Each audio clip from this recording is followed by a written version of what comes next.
Hey guys, we're going to be walking through the mathematical portion of your police test. So I'm going to go through these really quickly. If you struggle on a concept or you didn't quite get what I did, shoot me an email. I'll put the email in the link of this video and I'd be happy to help more. But the purpose of this is just to really go quickly over the different concepts and to answer them. So we'll get right into it.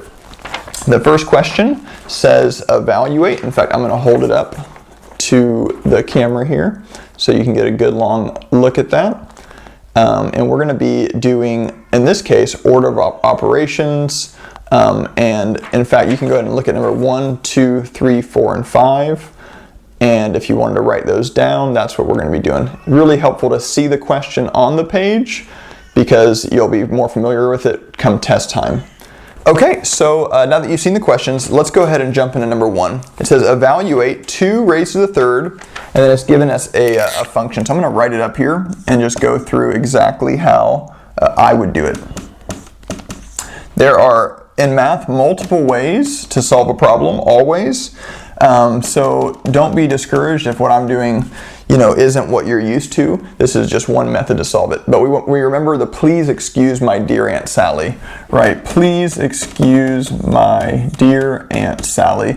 And it's an easy way to remember order of operations. First we do parentheses, then exponents, multiply and divide are together, adding and subtracting is last. And if you don't do this right, you'll always get the wrong answer when it comes to mixtures of adding and division right? So just follow this rule, you'll be good.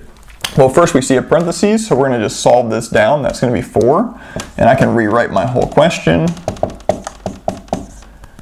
Then I see an exponent, so that's going to be 8. 2 raised to the third is 2 times 2 times 2, right? So 2 times 2 is 4 times 2 is 8, plus 4 divided by 2 times 3. So from this step, it's very important to move just from left to right. Now, in certain circumstances, like with adding and subtracting, it won't matter which one you do first. But in this case, it does. You'll get a different answer. If you first do the multiplication and then the division, you'll get a different answer than if you do the division first and then the multiplication.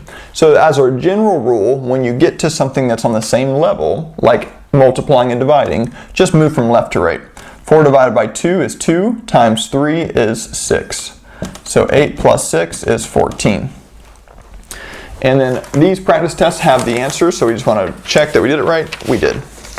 Okay, so number 2. Now this portion of the test, you won't have a calculator. So you're going to need to know how to do some of these long division and more complicated addition and subtraction. So this one, it says 711.36 minus 559.73. They took it easy on us because they gave us equal amounts of decimal places, but one common trick is for them to add something like a 2 here, and then people get confused because they think they need to line it up. But you always line up the decimal, and then you can just add zeros to solve. In this case, we're fortunate they just gave us the same amount of decimal places. So we're just going to solve down. 6 minus 3 is 3. 3 minus 7 can't do it. 1 minus 9 can't do it. Can't borrow from here. We have to go all the way to the front to borrow. Make that 6. First this becomes 11, but we're going to borrow. Make that 10. First this becomes 11. We're going to borrow. Make that 10. This becomes 13.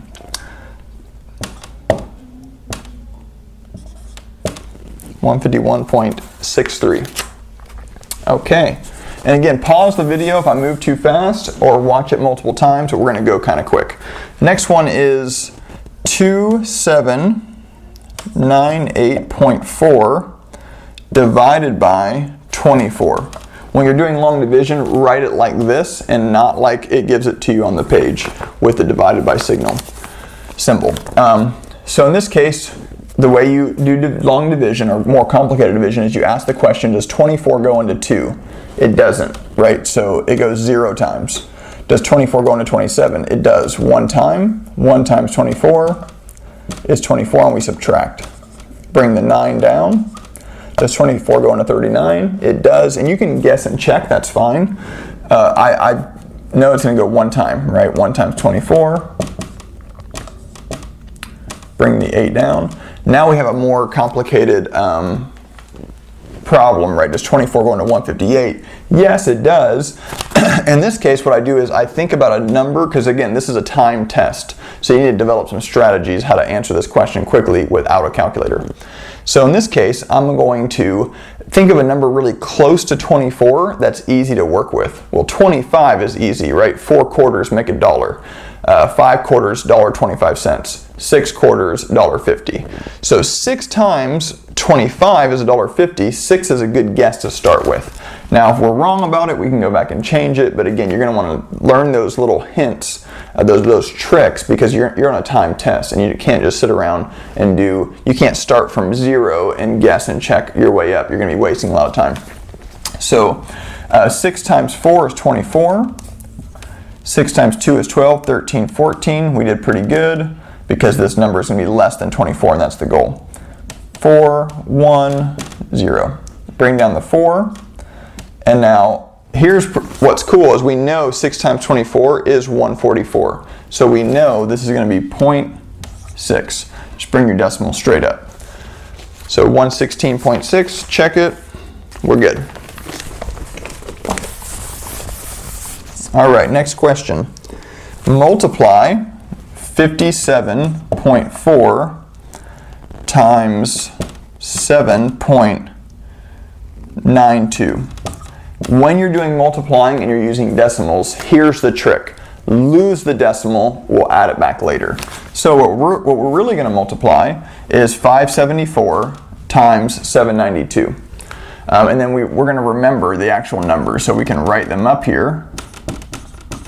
Right, we're going to remember that. It is useful. We have to use the decimal information, but multiplying with it just complicates things. So when you're multiplying decimals, lose the decimal, do the math, and then we'll add it back later. So we're going to go through this. We really want to line this up nice, right? So 792. Now 2 times 4, 8. 2 times 7, 14. 2 times 5, 10, 11. Add a 0, do your 9 spot. 9 times 4, 36. 9 times 7, 63, 64, 65, 66. 9 times 5, 45, plus 6 is 51. Add 2 zeros, do your 7. 7 times 4, 28. 7 times 7, 49, 51. 35, 40.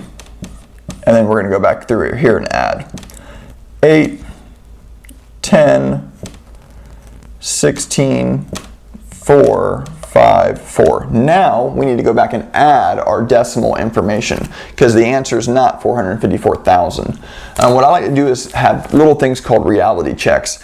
Anytime you're working with decimals or big numbers, kind of round the number and make sure your answer is in the ballpark. So 8 times 50 is not 400,000, right? So if we had 400,000 on our answer sheet, a reality check would be to say, wait, we're way off the mark. We must have forgot something. And in this case, it would have been we forgot to add the decimal information back. So we have 1, 2, 3 spots. And all I did there is I counted the digits to the right of the decimal, and I counted it for this one, and I added them. So 1 plus 2 equals 3. 1, 2, 3, add it back. 454.608. Good to go. All right, moving right ahead. This question says 0.4% of 85. And now they're trying to trick you because percentages are already decimals, and now they're giving you a decimal of a percent, right? A fraction of a percent. So let's, again, you want to do kind of reality checks.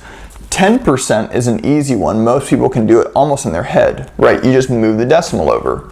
So 10% of 85 is 8.5. 100% of 85 is 85.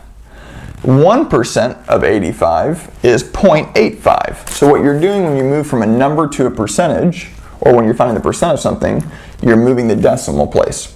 Now, in this case, this is a multiplication problem. It's going to be 85 times 4, right? Because we know that we don't multiply with the decimal, but we need to make sure we're going to use the right decimal. And it's not 0.4 because the actual number is 0.004.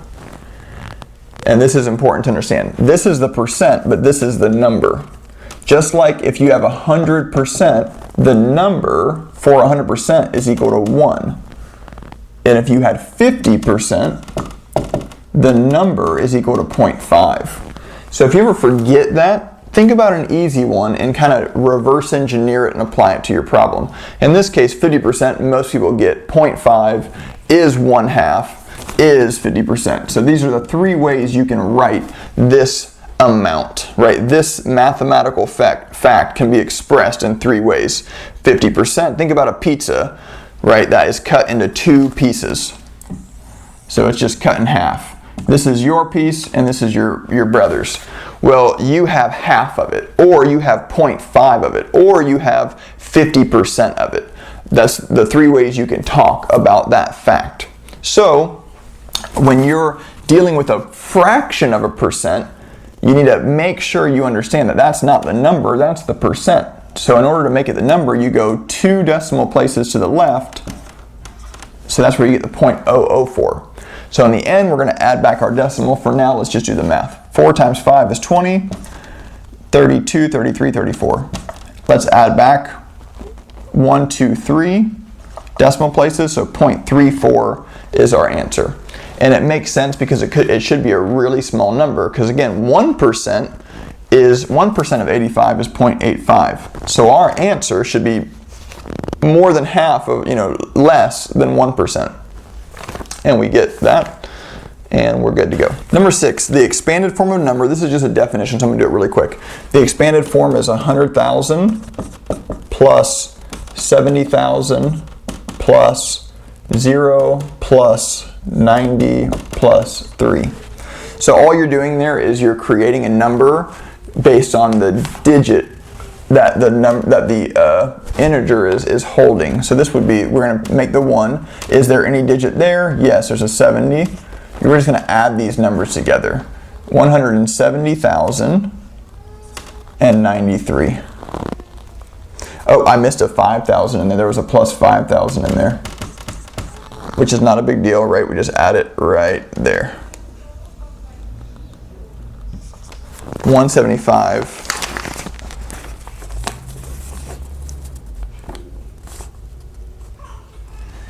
And that was number 6.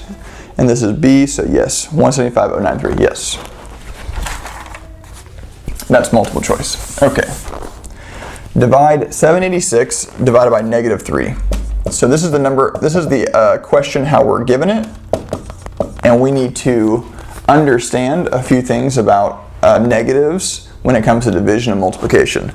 The easy way to remember this, if you're ever multiplying a negative by a negative, it'll be positive. Or dividing, right? Dividing and multiplying are going to have the same properties. So if it's a negative and a negative, it makes a positive. If it's a positive and a positive, well, of course it's a positive.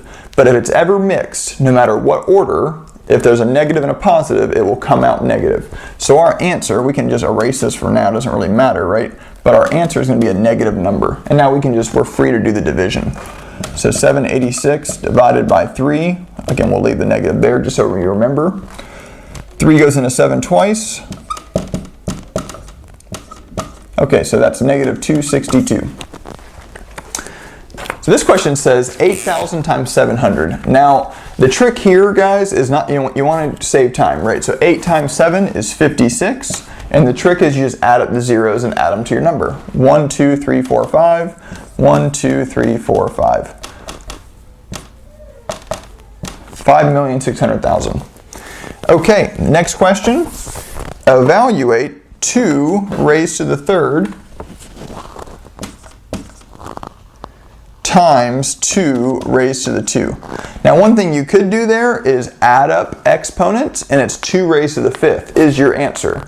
So if they gave you an answer choice of 2 raised to the 5th, and that's a right answer. They might give you 2 raised to the 5th and a number, and then they might give you an answer like D that says both A and B. You need to know that, right? So this does equal 2 raised to the 5th, and you are allowed to just add exponents when you're multiplying the same base number and different exponents. However, to me, in this case, the answer choices are all numbers, so I'll show you what that looks like. So you'll see there the answer choices are all numbers.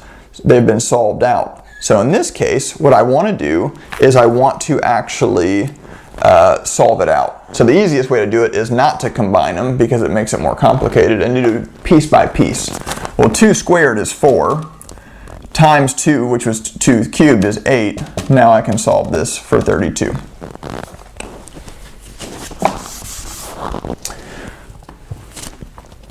Now this one says simplify. It gives you a square root.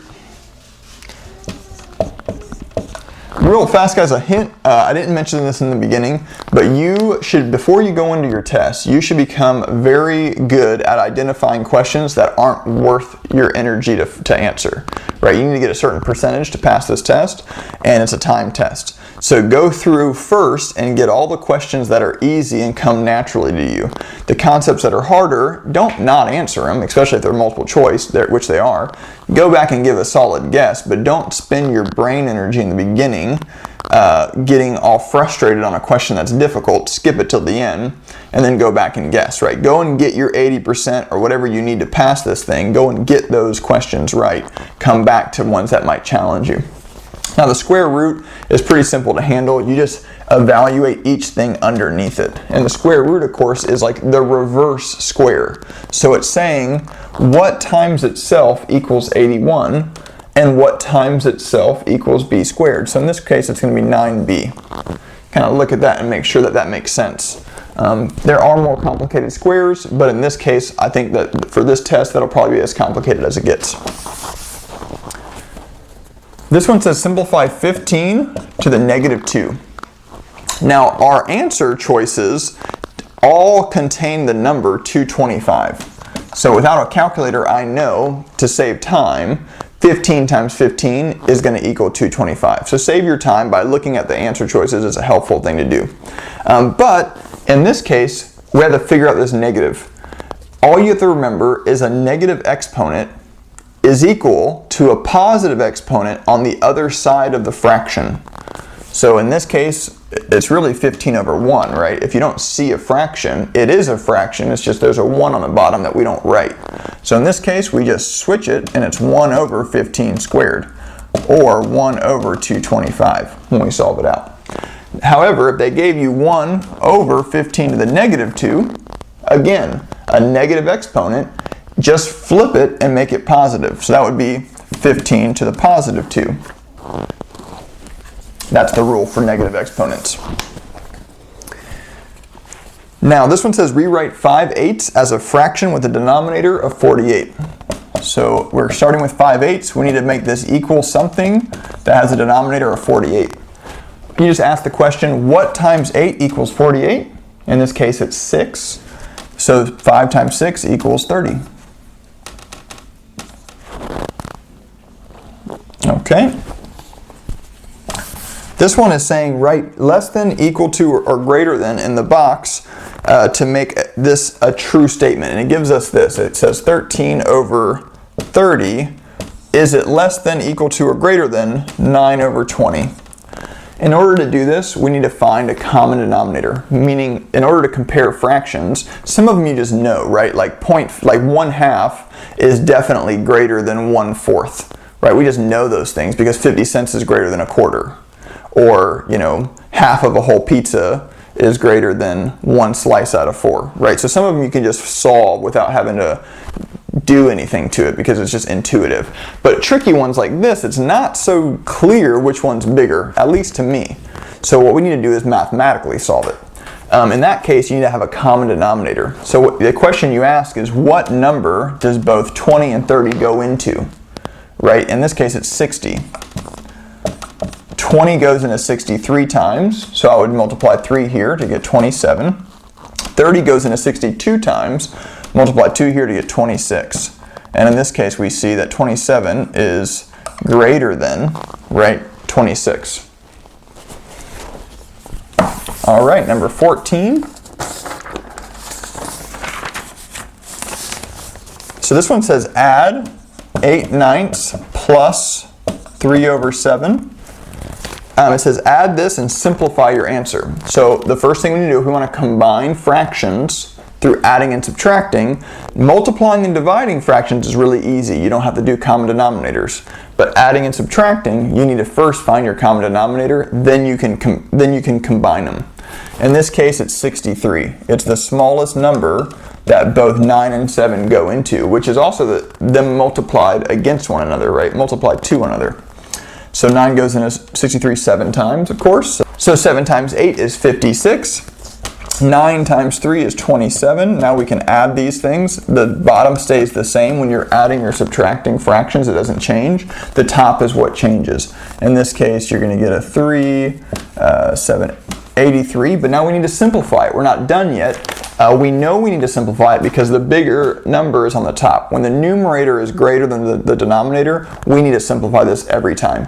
Now sometimes when the numerator is not greater than the denominator, we still need to simplify it.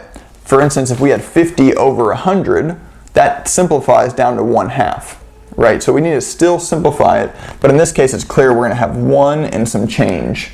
This, because 63 goes into 83 one time, and there's some change left over.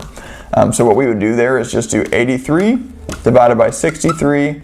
It goes in one time. We subtract and get 20. So remainder 20, or 20 over 63. Now, since it's multiple choice, we can go and find our answer. But when it says simplify your answer, be on the lookout. They probably gave you this as an answer. So they're tricking you, right? They're trying to, you haven't done all the work, you haven't finished. So you need to be on the lookout for that. Be aware that when they say simplify your answer, they're probably going to give you the answer not simplified as a choice. So be wise to that. Okay, next question we have multiply 2 over 7 times 14 over 16 times 5 over 10. Now I'm going to do this really quick. Meditate on what I'm doing here. If you don't quite get it, I think you'll have a light bulb moment. You want to simplify this before you do multiplication. And the way, when you have multiplication, you can rewrite this thing as 2 times 14 times 5 over 7 times 16 times 10. And then you can start chopping away at this. For example, a 5 and a 10 becomes a 1 and a 2. And of course, 1's just absorb into the other things. A 7 and a 14 becomes a 1 and a 2. A 2 and a 2 cancel. A 2 and a 16 becomes a 1 and an 8. And that's as far as I can go. But instead of doing all that multiplication and then trying to simplify, start canceling what you know. And I hope that made sense what I did there. Watch it a couple times if it didn't, and it should click.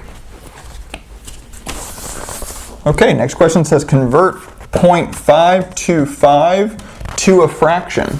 So the way you do this is it's going to be 525 over 123 zeros over 1,000. Now we need to simplify it. I don't see my answer choice on here, which means they've simplified. So I take out, I'll start with 5. That's easy for, that's an easy one. So 525 divided by 5, 105. 1,000 divided by 5, 200. Now, my answer choice still isn't on there, and I can see I can still simplify.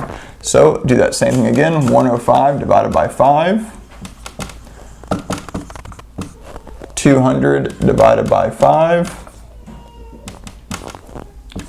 Now, the reason I chose 5, by the way, is because if both numbers ended in an even number, I know that 2 can come out of them. So that's a good choice. If both numbers end in an odd number, then I'm looking for, if they're both 5, I know 5 can come out of them. But if they're not both 5, then I might want to guess 3 is a good choice. In this, or 7 might be a good choice, right? Let's go through some of the prime numbers. In this case, one ends with a 5 and one ends with a 0. Both times. Well, I know 5 comes out of both of those, right? Because this has to be a multiple of 10 in some way, and this has to be a multiple of 5 in some way. So that's why I chose 5. And that's our answer. Okay.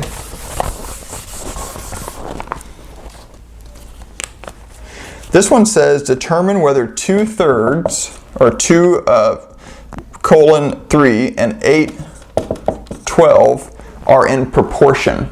So so we want to make them fractions and compare. So 2/3, is it equal to 8 over 12? And the way we compare is we just do a common denominator. So again, that's 12 is the smallest number both these go into, between 12 and 3. It goes in 1 time, so again, that's just, it stays the same. This goes in 4 times, so that's 8, and yes, they are equal. So they're in proportion. If A equals 3, B equals 9, and A, B, C equals 1, 3, 7, find C. It's kind of a puzzle, and the way I would solve this is just kind of using, like, I don't look at this and recognize any kind of mathematical equation or something, right? But I'm just going to kind of use my general reasoning to figure this thing out. So I know that 3, 9, question mark is equal to 1, 3, 7. So I can just start to look and say, is there a relationship between this and this? And I see one right away. 3 divided by 3 is 1. 9 divided by 3 is 3. Another way to say that is 1 times 3 is 3. 3 times 9 is 3. So 7 times 3, it must be 21 is your missing number.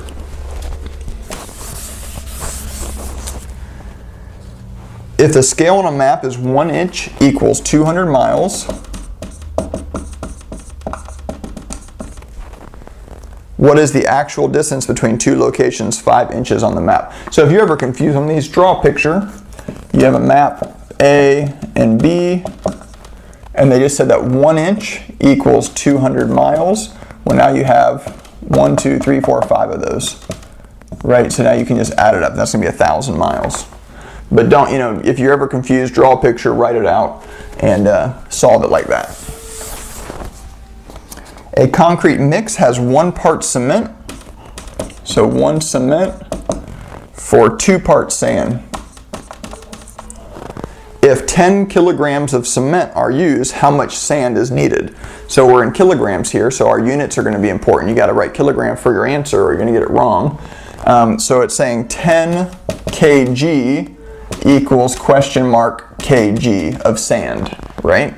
Well, 1, how did it get to 10? We multiplied it by 10.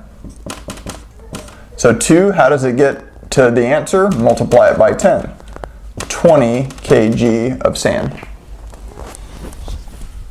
Okay, and I know I'm going fast, guys, but it's a video, so you can always rewind and watch it again.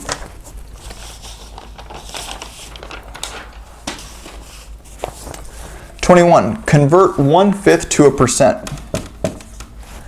So in this case, the easiest way to do it is actually to divide the number. 1 divided by 5. Remember, once we have the number, we can make it a percent. So does 5 go into 1? 0 times. Add a decimal. Does 5 go into 10? Yes, 2 times. Perfectly. So we're done. 0.2 is our number, not our percent, but our number. Again, 0.5 equals 50%. We know that when we memorized it. So what does 0.2 equal? 20%. Our answer.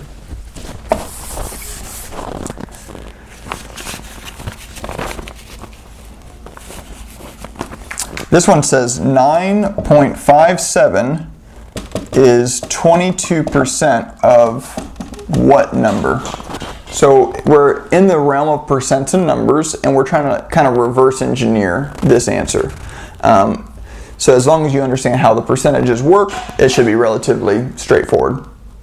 So the equation was, if you think about it, number times 0.22 equals 9.57. So how do we reverse that, right, is we're going to say number times 0.22 equals 9.57. Now I'll do the times and I'll do the number is A. So I'm just going to do a quick little equation just to make this easier. In this case, I want to solve for, so in fact, I'll write it like the traditional way. literally 0.22a equals 9.57. Now I can divide both sides by 0.22, and then I can see how I get my answer. In this case, it's going to be 9.57 divided by 0.22.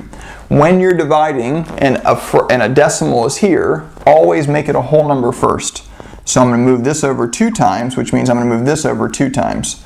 So it's going to be 957 divided by 22.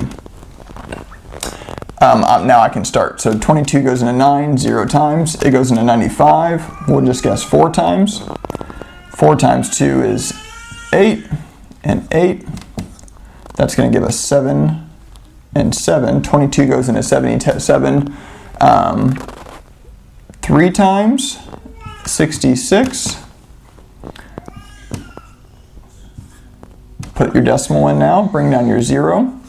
First, I'm actually going to look at the answer, and it doesn't give us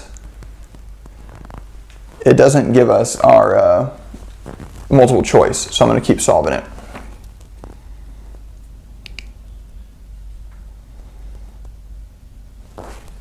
Am I doing that right? I'm lost. Okay, let me think about that. Yeah, no, it's 22%. Yeah, okay, yeah, that's right. It's just confusing because they didn't give us a clean number, so. But yeah, 22 goes here 5 times, so yes. Okay, so I'll just record that.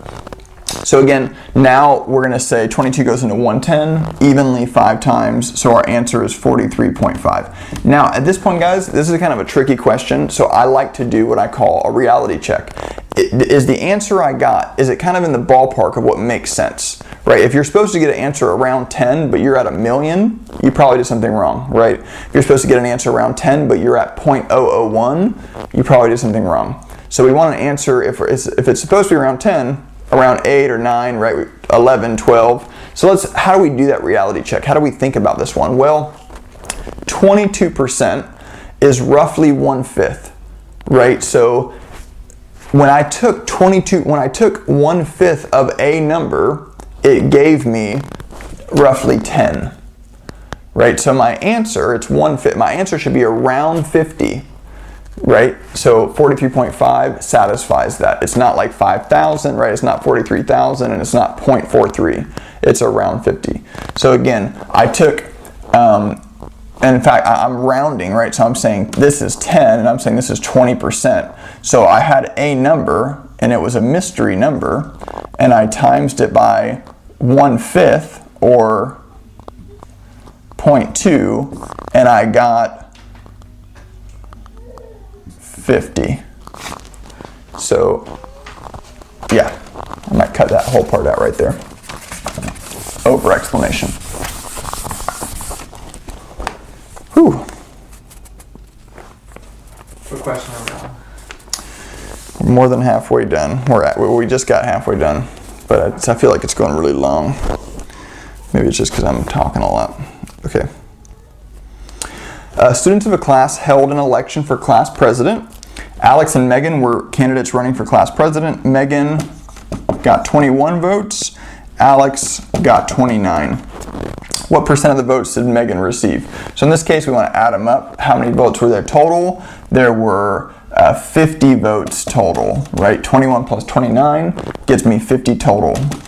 Now from there, they want to know what percent did Megan receive. So it's 21 over 50, and that's going to give us a number when we work it out.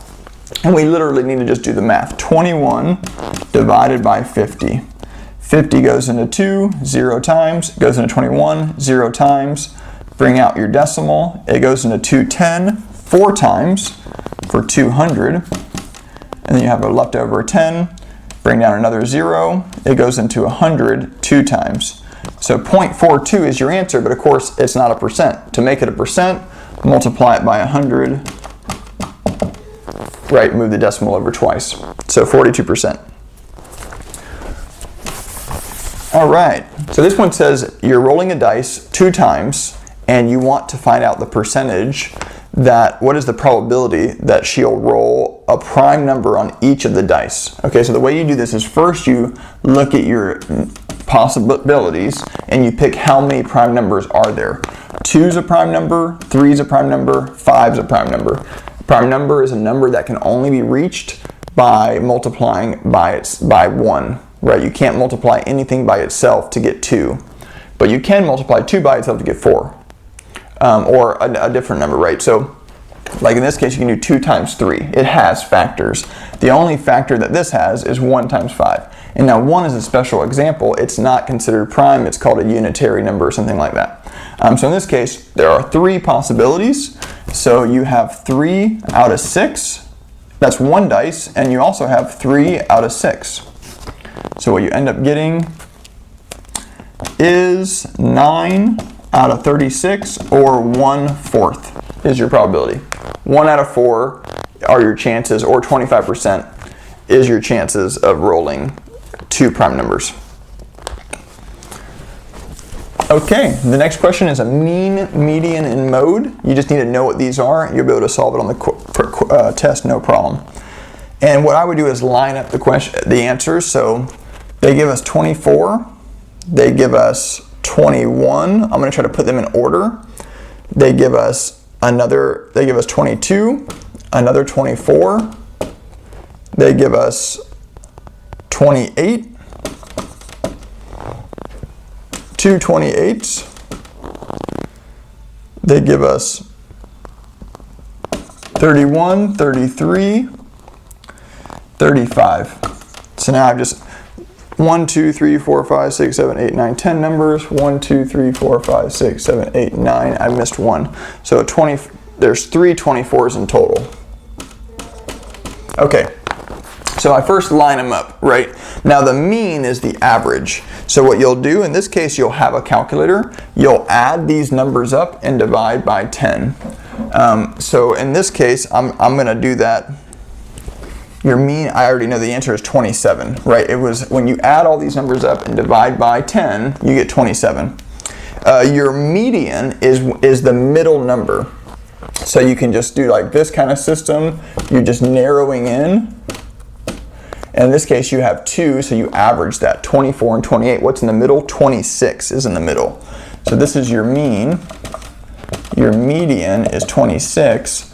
Your mode is what occurs most often, and that's 24. There's 3 of them. So 24. Now, if there were multiple modes, you'd have multiple modes.